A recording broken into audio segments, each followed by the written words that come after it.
Shalom saudara. Hai, apa kabar? Pasti diberkati. Amin. Apapun kondisi, keadaan, situasi, tidak menghambat kita untuk kita datang kepada Tuhan. Karena kita tahu, Dialah sumber kekuatan kita. Saudara siap diberkati? Tundukkan kepala. Kita berdoa. Terima kasih Bapak, kembali kesempatan demi kesempatan Kau berikan kepada setiap kami untuk kami boleh belajar, boleh mengerti, boleh dibentuk. Berbicara kepada setiap kami melalui hamba-Mu Tuhan. Urapi hamba-Mu Tuhan, sampaikan isi hati-Mu, sehingga sungguh oleh kebenaran firman-Mu, siapapun jemaat-Mu, dimanapun mereka berada, apapun yang mereka hadapi, mereka diberkati luar biasa. Terima kasih Tuhan, dalam nama Yesus kami siapkan hati kami. Semua yang siap diberkati sama-sama katakan, amin. Haleluya. Saudara, buka dengan saya, kita buka firman Tuhan dari Yesaya 7 ayat 1 sampai dengan 7. Yesaya 7 ayat 1 sampai dengan 7. Ya, demikian firman Tuhan. Dalam zaman Ahaz bin Yotam bin Uzia Raja Yehuda, maka Rezin Raja Aram dengan Pekah bin Remalia Raja Israel maju ke Yerusalem untuk berperang melawan kota itu. Namun mereka tidak dapat mengalahkannya. Lalu diberitahukanlah kepada keluarga Daud, Aram telah berkemah di wilayah Efraim. Maka hati Ahaz dan hati rakyatnya gemetar ketakutan seperti pohon-pohon hutan bergoyang ditiup angin. Berfirmanlah Tuhan kepada Yesaya, baiklah, engkau keluar menemui Ahaz, engkau dan Syer-Yashub, anakmu laki-laki, ke ujung saluran kolam atas, ke jalan raya pada padang tukang penatu. Dan katakanlah kepadanya, teguhkanlah hatimu dan tinggallah tenang. Janganlah takut dan janganlah hatimu kecut karena kedua puntung kayu api yang berasap ini, yaitu kepanasan amarah Rezin dengan Aram dan anak Remalia. Oleh karena Aram dan Efraim dengan anak Remalia telah merancangkan yang jahat atasmu dengan berkata, marilah kita maju menyerang Yehuda dan menakut-nakutinya serta merebutnya. Kemudian mengangkat anak Tabel sebagai raja di tengahnya. Maka begini ya firman Tuhan Allah, tidak akan sampai hal itu dan tidak akan terjadi. Inilah janji Tuhan, tidak akan sampai hal itu dan tidak akan terjadi. Saudara perhatikan, kita lihat ayat kedua dulu. Lalu diberitahukan kepada keluarga Daud, Aram telah berkemah di wilayah Efraim, maka hati Ahaz dan hati rakyatnya gemetar ketakutan. Hati Ahaz dan hati rakyatnya gemetar ketakutan seperti pohon-pohon hutan bergoyang ditiup angin. Haleluya. Siap diberkati saudara? Ahaz dan rakyatnya ketakutan seperti pohon-pohon hutan yang bergoyang-goyang. Saudara, ketakutan tidak memandang mau rakyat, mau raja, orang kaya, orang miskin, orang pintar, orang bodoh, siapapun, segala kalangan, ketakutan akan bisa menyerang mereka. Tapi satu hal, ingat dampak daripada ketakutan saudara. Ini yang harus kita sikapi. Jangan sampai roh ketakutan menguasai saudara. Ingat, saya katakan, jangan sampai roh ketakutan menguasai saudara. Kenapa? Karena kalau roh ketakutan menguasai saudara, otak kita, kapasitas otak kita, 70% sampai 80% tersita. Dan saat roh ketakutan itu menguasai kita, kita tidak bisa lagi berpikir secara jernih, berpikir secara waras, tanda kutip. Karena kita dikuasai oleh roh ketakutan itu. Oleh karena itu jangan sampai roh ketakutan ini menguasai kita sehingga kita seperti jalan buntu kemana aja. Yang ada dalam pikiran kita ada masalah kita, problem kita, pergumulan kita. Itu yang terjadi. Hati-hati. Saudara, saya pernah mengalami hal seperti itu. Saudara pernah mengalami masalah? Saya pernah mengalami masalah waktu saya punya usaha. Rumah saya mau disita. Dan orang bank sudah menakut-nakuti supaya kita bayar, ya dia menakut-nakuti mau dilelang, mau disita, karena waktu itu akibat daripada bunga bank yang sampai dengan 50%, udah sampai melunjak sedemikian rupa. Bagaimana kita bisa bayar keadaan seperti itu? Karena Begitu peringatan daripada mereka, mau dilelang, mau disita, mau segala macam, saudara, ketakutan menguasai saya. Saya bicara sama mama saya bahwa saya akan jual ini tempat karena karena tempat saya itu lebih mahal daripada hutang saya. Saya tidak mau mereka yang menjual sehingga sembarangan harganya. Kalau saya yang jual, itu harganya bisa lebih bagus. Saudara, ini yang terjadi. Tapi apa jawab mama saya? Papamu baru saja meninggal. Kuburannya aja belum kering. Anak-anaknya sudah mau menjual aset. Mama mau dibawa kemana muka mama? Mama dengan kata lain berkata, jangan jual. Saudara, saya susah sekali, saya bingung sekali.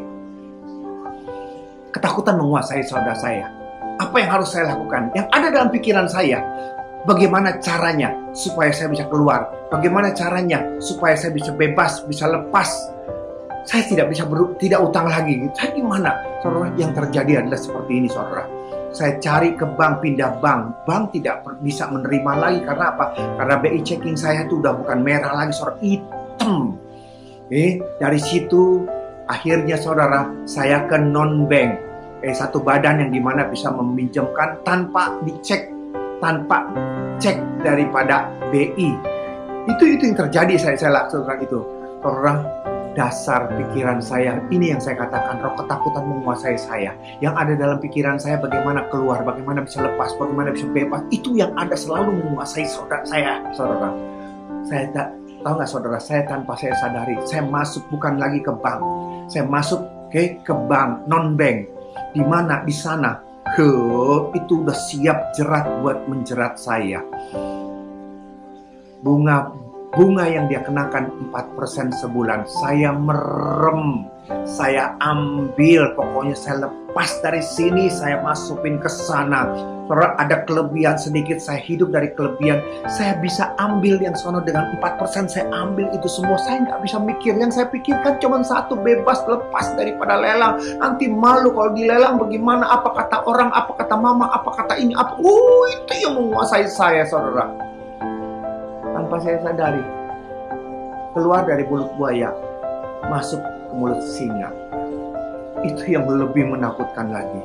Oleh karena itu, saudara, hati-hati. Jadi, kalau roh ketakutan menguasai kita tuh nggak ada pikiran, nggak punya pikiran yang terang, yang jernih, yang bebas, yang murni gitu loh. Pikiran kita gelap sekali. Yang ada dalam pikiran kita cuma satu, gimana caranya untuk bisa keluar, dan saya keluar di sana. Anugerah Tuhan lah. Kalau saya mau cerita itu saya terlalu panjang. Anugerah Tuhan, saya ditolong sama Tuhan. Tapi hari ini saya tidak mau masuk ke sana.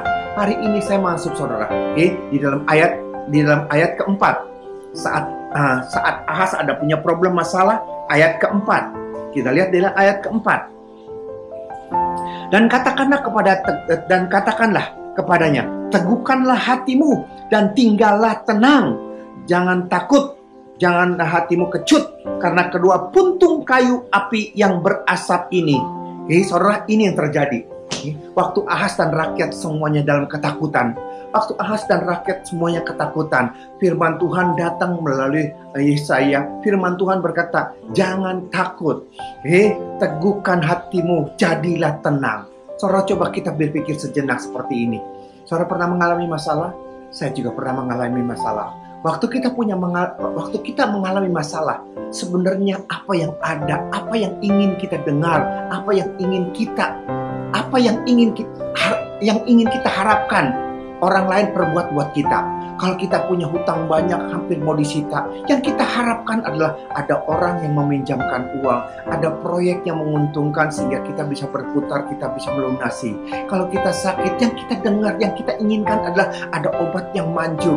Yang kita inginkan adalah ada tangan-tangan yang ada mujizat, ada kuasa yang gimana bisa melepaskan, membebaskan, menyembuhkan, itu yang ada dalam pikiran kita, ya.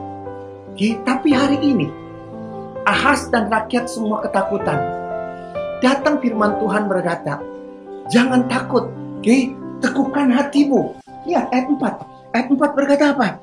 Katakanlah kepadanya, teguhkanlah hatimu dan tinggallah tenang.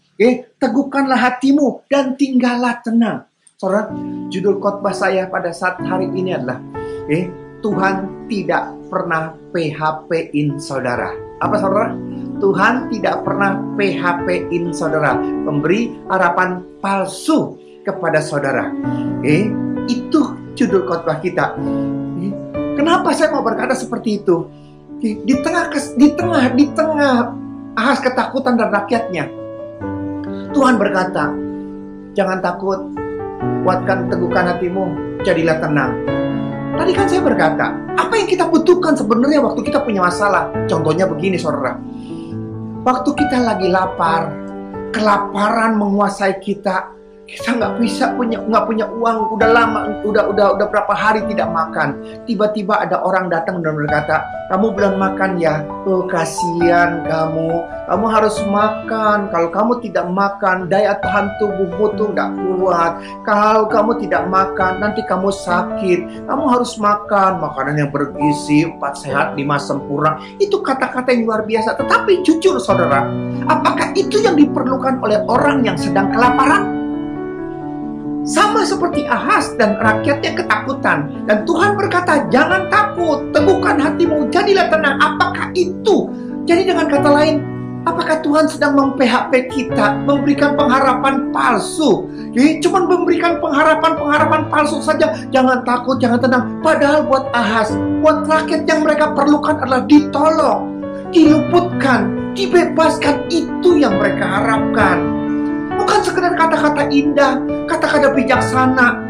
Contoh lagi saudara, kalau ada orang yang sakit, kalau ada orang yang kedinginan, ya mungkin ada orang kedinginan, kita berkata, kamu kedinginan ya? Aduh, kamu nggak boleh kedinginan. Pakaian kamu terlalu tipis. Pakaian kamu cuma 1 lapis.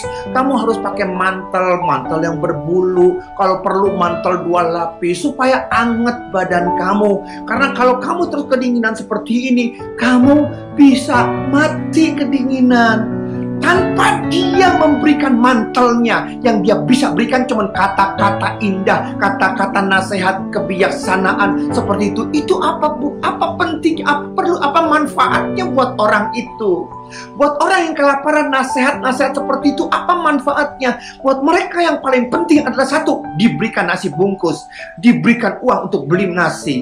Buat orang yang kedinginan, diberikan mantelnya, diberikan baju tebal. Itu lebih bermanfaat dari sekedar kata-kata PHP bagus, pengharapan yang luar biasa. Kamu harus begini, kamu harus begini. Iya, tapi buat mereka yang paling penting adalah nasi bungkus. Buat mereka yang kelaparan, buat mereka yang paling penting adalah baju mantel yang tebal, bukan sekedar kata-kata indah.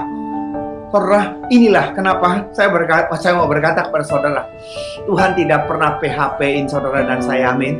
Apa yang dia firmankan itu ada tujuan. Apa yang dia katakan itu ada maksudnya. Kenapa Tuhan berkata, teguhkanlah hatimu, jadilah tenang. Yang Tuhan inginkan di sini adalah satu, kerjasama antara saudara dan antara kita dengan Tuhan tuh kerjasamanya yang penting. Kalau tidak ada kerjasamanya kita dengan Tuhan, Tuhan tidak bakalan bisa bekerja, saudara. Kalau Tuhan mau memberkati kita, bekerja melalui kita, tapi kita di sini takut, di sini kita tidak tenang, Tuhan tidak bisa menyatakan kuasanya, Tuhan tidak bisa menyatakan mujizatnya. Kita lihat Amos 3 ayat 3. Kita lihat Amos 3 ayat 3 firman-Nya. Amos 3 ayat 3. Berjalankah 2 orang bersama-sama jika mereka belum berjanji? Ini yang terjadi. Kita tidak pernah akan bisa berjalan bersama-sama kalau kita tidak janjian dulu. Nggak ada yang kebetulan. Demikian juga Tuhan. Tuhan mau memakai saudara dan saya, amin. Kita dipakai sebagai alat untuk menyatakan mujizat Tuhan yang luar biasa. Haleluya, anugerah Tuhan. Tetapi satu hal, apakah kita mau dipakai sebagai alat untuk menyatakan mujizat Tuhan? Kalau kita tidak bisa menguasai hati kita, kita ketakutan, kita cemas, kita curiga, kita tidak bisa menyatakan kuasa, kita tidak pernah akan bisa dipakai oleh Tuhan. Saudara, hati-hati. Tuhan mau memakai saudara dan saya, amin. Tuhan mau memakai saudara dan saya, amin, untuk menyatakan mujizatnya. Jangan sampai kalau ketakutan demikian menguasai saudara. Covid sedemikian rupa, COVID-19 aja belum bisa selesai. Ada lagi COVID Delta, COVID ini. Apa itu? Itu menguasai saudara saya sehingga Yang ada menguasai kita adalah ketakutan. Dan Tuhan tidak pernah bisa memakai saudara dan saya kalau roh ketakutan itu menguasai saudara. Dan dengan adanya roh ketakutan itu, kita tidak jadi tenang di sana.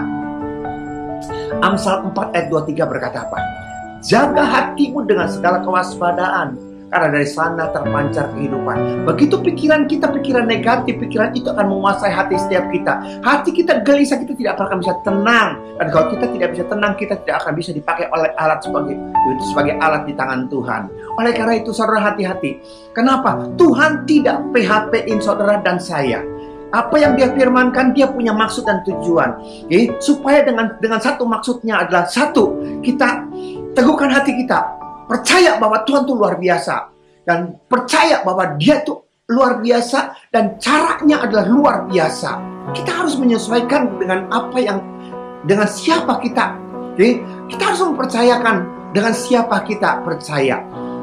Kita harus tahu siapa Tuhan. Karena apa? Kalau kita dengan Tuhan tidak bisa. Kalau kita punya rencana sendiri dan kita tidak bisa pasrah kepada Tuhan. Seperti siapa? Tuhan berkata kepada Yunus, pergi ke Niniwe, katakan, beritakan, aku akan tukang balikan dia dalam 40 hari. Yunus berkata apa? Nggak mau aku kabur. Itu yang terjadi kalau kitanya sendiri tidak mau, tidak sepaham dengan Tuhan, tidak mengerti caranya, tidak mengerti jalannya, tidak mengerti rencana-rencananya. Tuhan tidak pernah akan bisa memakai kita semuanya untuk menyatakan mujizatnya. Ingat, Tuhan berkata, teguhkan hatimu, jadilah tenang. Kita harus tahu bagaimana cara kerjanya Tuhan. Contohnya saudara, kita lihat contohnya Hakim-Hakim, kita lihat Hakim-Hakim 7. Contohnya Hakim-Hakim 7 saudara, ayat 3 dan 4. Gideon, Tuhan mau memakai Gideon untuk membebaskan umatnya. Apa yang terjadi saudara? Cara milih tentaranya itu luar biasa. Tidak pernah akan bisa dalam pikiran kita. Jadi kalau saja kita tidak bisa mengerti, tidak sepakat, tidak sepaham, tidak sejalan dengan dia, kita tidak pernah akan mau melangkah. Karena apa? Kita tidak percaya. Karena cara kita dengan cara Tuhan itu berbeda. Oleh karena itu, teguhkan hatimu. Jadilah tenang, jangan bimbang. Percayalah, Tuhan mampu. Haleluya. Lihat ayat 3 dan 4. Kita lihat ayat 3 dan 4. Hakim-Hakim 7, 3 dan 4. Maka sekarang serukanlah kepada rakyat itu demikian. Siapa yang takut dan gentar, biarlah ia pulang. Nyahat dari pegunungan Gilead. Lalu pulanglah 22.000 orang dari rakyat itu dan tinggallah 10.000 orang. Rakyat dan tentaranya ada 32.000. Cara milih Tuhan luar biasa. Tuhan bilang kepada Gideon, yang takut suruh pulang. Yang pulang gak tanggung-tanggung 22.000, tinggal 10.000. Dengan 10.000, saudara tahu gak sih ayat firman Tuhan, musuhnya 120.000 lebih. Dengan 32.000 aja itu kita udah bingung. Sekarang takut tinggal 10.000. Dan apa kata Tuhan? Lihat ayat 4. Tetapi Tuhan berfirman kepada Gideon, masih terlalu banyak rakyat itu. Suruhlah mereka. Masih terlalu banyak rakyatnya. Dan akhirnya yang kepilih cuma 300. Bayangkan saudara. Teguhkan hatimu, percaya bahwa Tuhan tuh mampu, Tuhan tuh sanggup. Tetapi kesanggupan Tuhan dan caranya Tuhan itu tidak sama dengan caranya kita. Itu yang harus kita selaraskan dengan Tuhan. 300 orang, bayangkan, untuk berperang melawan 120.000 orang. Kalau kita tidak teguh hati, kita berjalan bersama dengan dia, kita tidak bakal bisa tenang. Dengan kita tidak tenang, kita tidak bakal bisa dipakai alat sebagai alat dalam tangan Tuhan. Lihat 18, cara milihnya udah aneh. Lihat ayat 18. Ayat 18 saudara, kita lihat di dalam ayat 18. Apabila aku dan semua orang bersama dengan aku meniup sangkakala, maka haruslah kamu juga meniup sangkakala sekeliling seluruh perkemahan dan berserulah demi Tuhan dan demi Gideon. Perangnya bukan bawa pedang, bukan bawa tombak perisai. Perangnya cuma bawa sangkakala. Bagaimana cara perangnya? Cuma niup sangkakala saja. Itu yang terjadi. Kalau kita tidak ngerti cara rencana Tuhan dan percaya penuh akan rencana dan jalannya yang luar biasa, kita nggak bakalan bisa maju. Bayangin saudara, perang dengan 120.000 orang, dengan 300 orang saja, kita udah bingung bagaimana cara membunuhnya, cara perangnya. Kemudian perangnya pun tidak bawa pedang, tidak bawa tombak. Perangnya cuma bawa sangkakala saja, saudara. Tiup sangkakala. Bagaimana mungkin?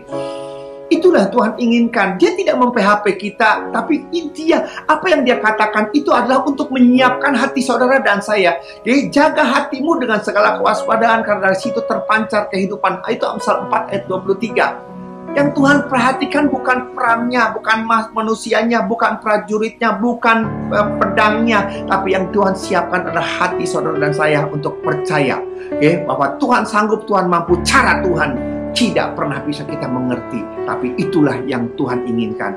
Percaya saja. Teguhkan hatimu, jadilah tenang. Amin. Lihat 21-22. Lihat 21-22. Lihat 21-22. Hakim-Hakim 7, 21-22. Sementara itu tinggallah mereka berdiri masing-masing di tempatnya sekeliling perkemahan itu, tetapi seluruh tentara musuh menjadi kacau balau, berteriak-teriak dan melarikan diri. Saudara, 300 orang berdiri bersekeliling daripada kemah, baru berdiri saja musuh udah kacau balau, udah berlari, udah melarikan diri. Saudara, ini siapa yang bekerja? Ini kerjaan daripada Tuhan. Bayangkan, mereka 120.000, bahkan lebih daripada itu. Itu yang mati 120.000, belum lagi yang hidup berapa banyak. Mereka cuma berdiri keliling doang, diam. Yang terjadi dampaknya adalah mereka tuh ketakutan, melarikan diri. Itulah cara kerja Tuhan luar biasa. Do nothing, tidak berbuat apa-apa, tapi dampaknya luar biasa. Lihat terusnya saudara. Lihat ayat 22. Sedang ke-300 orang itu meniup sangkakala. Lihat, meniup sangkakala, bukan pedang yang dihunus. Maka di perkemahan itu Tuhan membuat pedang yang seorang diarahkan kepada yang lain. Lalu larilah tentara itu sampai ke Betsita, ke arah Serera, sampai ke pinggir Abel Mekhola dekat Tabat. Saudara, itu yang terjadi dekat Tabat. Saudara, baru berdiri keliling tengah-tengah perkemahan musuh aja mereka udah ketakutan melarikan diri. Begitu mereka meniup sangkakala, yang terjadi adalah kekacauan di sana. Yang terjadi, pedang musuh saling nusuk, saling bunuh. Itu yang terjadi. Kalau saja kita tahu cara kerja Tuhan seperti ini, 300 orang pun terlalu banyak gitu loh. Karena apa? Karena cuma nonton doang kok. Cuma nonton doang. Dan Tuhan bekerja, mereka mati, mereka masing-masing membunuh, saling bunuhan. Itulah yang terjadi saudara. Kalau saja kita tahu seperti ini saudara, kita tidak perlu takut dan khawatir. Cara Tuhan berbeda dengan cara kita. Hari ini, apa yang kau takutkan? Covid corona?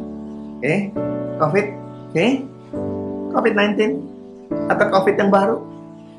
Menguasai pikiran saudara sehingga saudara tidak pernah lagi bisa berpikir secara jernih. Pandang kepada Dia. Dia sanggup, Dia mampu. Dia tidak perlu virus-virus, Dia tidak perlu vaksin-vaksin yang harus ditemukan dengan cara seperti Dia. Tapi Dia sanggup, Dia mampu. Bagaimana caranya? Kalau kita lihat ya, bagaimana kemenangan dalam peperangan itu? Tiup sangkakala. Tiup sangkakala. Tuhan bekerja luar biasa. Saya berpikir seperti ini. Kita nggak bisa berbuat apa-apa terhadap COVID-19 dan COVID Delta.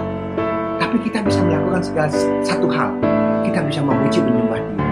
Agungkan Dia, muliakan Dia, tinggikan Dia.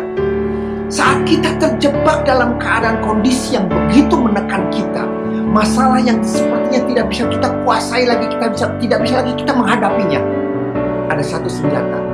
Kita punya sangkakala. Tiup sangkakala. Kalau kau tidak punya sangkakala, kalau kau tidak punya alat tiup sangkakala, kau bisa memuji Dia, kau bisa menyembah Dia, kau tinggikan Dia, kau agungkan Dia, kita percaya. Jangan sampai hati kita, kuasai hati kita. Jangan sampai hati kita dikuasai oleh ketakutan, roh kecemasan. Pandang wajahnya, percayalah, Dia sanggup. Di bawah, saat kita memuji menyembah Dia, surga bergerak dengan luar biasa. Saudara percaya? Kisah Rasul. Kita lihat dalam Kisah Rasul. Oke? Kisah Rasul 16 ayat 24. Kisah Rasul 16 ayat 24. Demikian firman Tuhan. Sesuai dengan perintah itu, kepala penjara memasukkan mereka ke ruang penjara yang paling tengah dan membelenggu kaki mereka. Udah di dalam penjara, masih dibelenggu lagi kaki mereka. Oke? Dalam pasungan yang kuat. Tetapi kira-kira tengah malam, Paulus dan Silas berdoa dan menyanyikan puji-pujian kepada Allah, dan orang-orang hukuman lain mendengarkan mereka. Artinya pujian penyembahan ini tidak di dalam mulut, tidak dalam hati. Maksud saya tidak dalam hati, tapi orang keliling bisa mendengar mereka memujinya dengan suara yang cukup keras. Okay?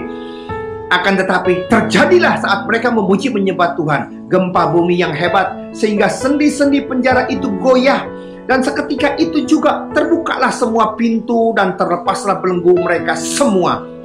Saudara, ini yang terjadi. Halo, Paulus dan Silas dibelenggu, dipasung, di penjara. Penjaga-penjaga mengelilingi mereka. Tidak ada harapan, tidak ada kesempatan untuk dia bisa lolos. Mikir bagaimana cara lolosnya pun gak pernah akan bisa. Karena apa? Semuanya begitu ketat. Mereka di penjara paling tengah. Untuk keluar itu susah sekali. Saat kita lagi kejepit, tidak ada jalan keluar, semua jalan buntu. Saudara, masih ada jalan ke sana. Mereka tidak pernah akan bisa memenjarakan mulut kita. Tangan kaki boleh dibelenggu, tapi mulut kita untuk memuliakan Dia, mulut kita untuk memuji Dia, mulut kita untuk mengagungkan Dia, itu tidak pernah akan bisa ditutup oleh mereka. Saudara, jangan izinkan rantai dan belenggu itu menutup semua pikiran dan perasaan kita. Jiwa kita, roh kita, semua terbelenggu. Tapi satu hal, kita punya roh, kita punya mulut untuk kita memuji Dia. Dan ini baru bisa dinaikkan pujian seperti ini kalau kita punya keyakinan. Kuasai hatimu, pikiranmu, kuasai hatimu, teguhkan hatimu. Percaya Tuhan mampu, Tuhan sanggup. Jadilah tenang. Jadilah tenang. Pujilah Dia. Bagaimana caranya? Pujilah Dia. Sembah Dia. Bagaimana caranya? COVID ini sepertinya makin merajalela. Makin banyak yang meninggal. Makin banyak, makin variasi yang makin parah. Makin lebih daripada yang COVID-19. Kita nggak pernah bisa mengerti cara kerja Tuhan. Bagaimana caranya? Kita tidak pernah bisa tahu bagaimana untuk bisa menyelesaikan. Kita tidak pernah tahu vaksin apa yang harus kita butuhkan. Tetapi satu hal yang kita tahu, satu hal yang harus kita tahu, Tuhan sanggup, Tuhanmu mampu. Kuatkan hatimu, jadilah tenang. Daripada kita berpikir yang negatif, kenapa kita tidak memuji Dia? Kenapa mulut kita tidak mengagungkan Dia? Jangan kita pakai pikiran kita dikuasai pikiran negatif. Mulut kita mengucapkan perkataan-perkataan yang negatif. Dan akhirnya hati kita pun dikuasai. Kita tidak menjadi tenang. Saudara, dimanapun saudara berada, saya tidak bisa menolong saudara. Pendeta tidak bisa menolong saudara. Gereja tidak bisa menolong saudara. Tapi satu yang bisa menolong saudara adalah Tuhan. Bagaimana caranya? Engkau punya caranya. Engkau punya mulut. Puji Dia. Sembah Dia. Agungkan Dia. Engkau berharga di hadapan Tuhan. Apapun pujianmu, tinggikan Dia. Agungkan Dia. Lihat bagaimana Tuhan bekerja. Sendi-sendi penjara, semua virus-virus mati. Kenapa? Karena malaikat Tuhan bekerja dengan luar biasa menyelamatkan saudara dan saya. Amin. Tundukkan kepala kita berdoa. Di tengah keterbatasan kami, Bapak, kami masih punya pengharapan. Harapan kami adalah pasti di dalam Engkau. Engkau sanggup, Engkau mampu. Ampuni kami, Bapak. Kalau COVID-19 dan COVID Delta ini begitu menguasai hati dan pikiran kami. Tapi hari ini firman-Mu mengingatkan pada setiap kami. Saat kami terjepit, tidak ada jalan keluar. Semua jalan buntu. Asing ada satu jalan. Tuhan sanggup buka jalan buat kami. Dan sarana untuk Dia bekerja atas setiap kami adalah puji Dia. Sembah Dia. Kita tidak bisa berbuat apa-apa. Kita tidak bisa melangkah. Kita tidak bisa tahu. Tapi kita tahu, tengah pujian ada urapan Tuhan. Di tengah pujian ada mujizat. Di tengah pujian ada berkat buat saudara dan saya. Berkati jemaatmu Tuhan, kuatkan mereka, teguhkan mereka dimanapun mereka berada, untuk tetap kuat, untuk tetap tegar, untuk tetap percaya, untuk tetap bisa menguasai hati mereka dan menjadi tenang. Berkati negara kami, presiden, wakil presiden, gubernur, dokter, suster, dan semua jajaran sampai yang terendah. Apapun keputusan mereka, apapun kebijaksanaan mereka, biar semua adalah karena pimpinan daripada Tuhan. Dan kami percaya negara kami percaya rakyat negara kami semuanya dijagai oleh Tuhan. Ekonomi negara kami dipulihkan karena Tuhan campur tangan di sana. Terima kasih Bapak. Dalam nama Yesus kami berdoa. Haleluya. Amin. Shalom saudara, demikian firman Tuhan. Sampai jumpa dalam sesi yang akan datang. Tuhan Yesus memberkati kita. Shalom.